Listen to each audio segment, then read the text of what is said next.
Thomas and Friends, the monster under the shed.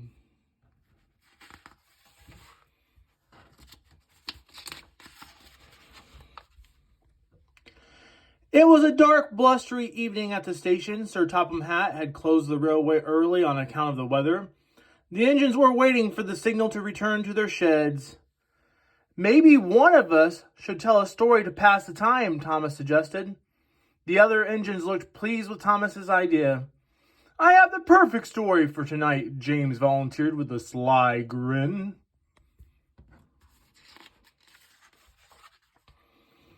"A long time ago," James began, "there was a brave Blue Engine who was always eager to help. Blue Engine," the station master asked one night, "would you go to the end of the tracks to pick up a coach that was left behind?" "Of course," the brave, eager engine replied, and he set out into the dark, foggy night. But by the time the little Blue Engine reached the end of the tracks, the fog was so thick he could hardly see anything. "I'll just have to wait until morning," said the engine to himself, and he settled into an old shed for the night. Late that night, the little Blue Engine awoke to a noise coming from below the shed. Creak! He opened his eyes and saw long fingers reaching for him through the floorboards. There was a monster under the shed. Terrified, the little Blue Engine raced out of the shed, and the horrible engine-eating monster chasing him through the fog.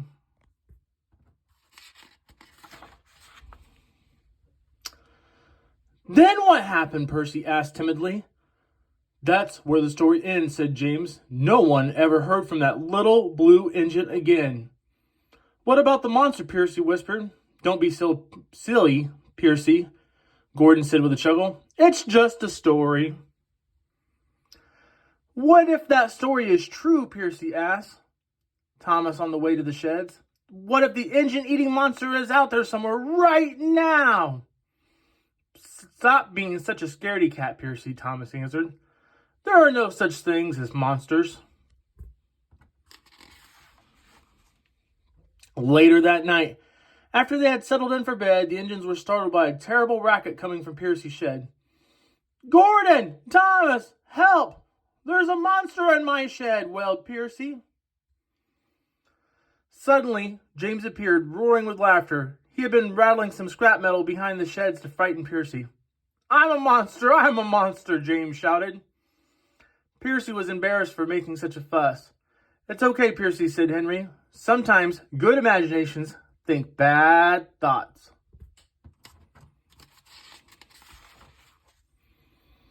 Later that night, Thomas woke with a fright. He heard a strange noise. "Scratch, scratch!" "Stop it, James!" Thomas yelled, but James was sound asleep. "Scratch, scratch!" "If it's not James, then maybe I really do have a monster under my shed," thought Thomas, and he stayed awake all night just to be safe.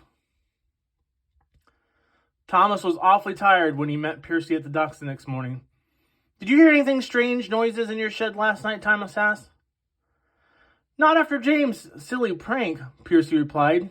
Now Thomas felt silly himself for staying awake all night.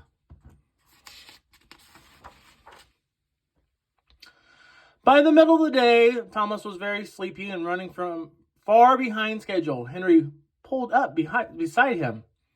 "You look as if you could use some special coal," said Henry. "Oh, I'm just a little tired," Thomas answered. He didn't want anyone to know that he'd been too frightened to sleep. Just then, James sped by on the express track. "What's the matter, Thomas?" he called. "Monsters keeping you up at night?" And James disappeared down the track, laughing loudly. By the end of the day, Thomas barely had enough steam to make it back to the yard. The other engines were telling stories again, but Thomas headed straight to bed. Sometime that night, Thomas woke up with a fright. Scratch, scratch. The noises were back, and they were definitely coming from under the shed. "Who's there?" Thomas whispered into the dark. "Creak, creak," came the answer.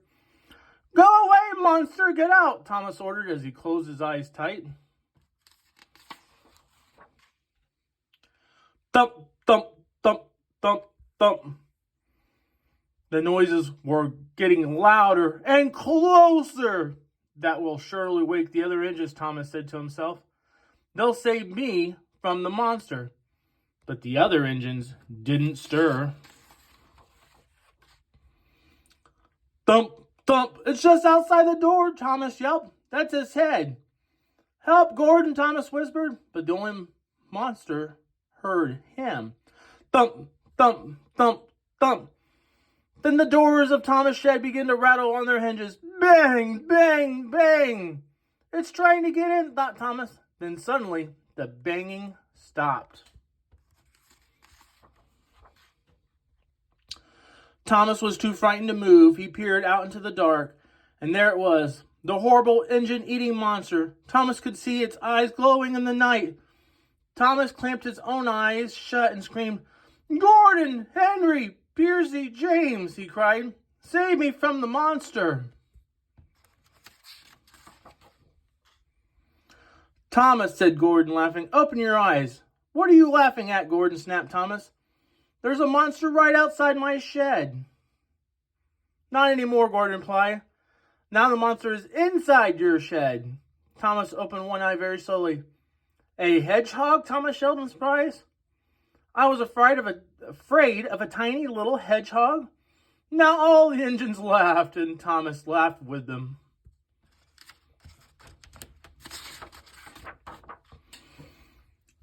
Piercy had a good imagination, Thomas, but I think yours is even better, said Gordon with a little chuckle. I think you're right, agreed Thomas. It's the only thing in the world that could turn a tiny hedgehog into a big, scary monster. The Monster Under the Shed.